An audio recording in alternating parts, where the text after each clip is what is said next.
Hi, uh, me again. I got one another Blu-ray to show you.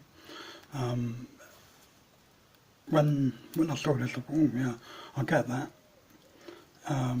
You got the another Texas another Chainsaw, which is the 2003 version, and no, the beginning, which I think at the price was pretty cool. Although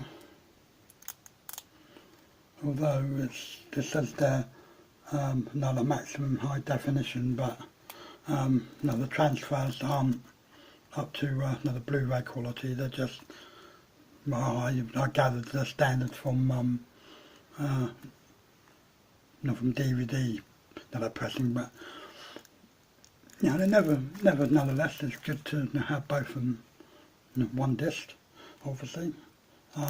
One point, and I will point out, is that this is region A, okay, which is not American system. I read a review. One person said, I bought this and doesn't play it on the British system. Well, no, because it's region A, I mean, and the comments were saying, oh, well, what are you, some kind of idiot? But, never mind, there we go. But anyway, worth checking out that, okay? That's it for now. See you soon.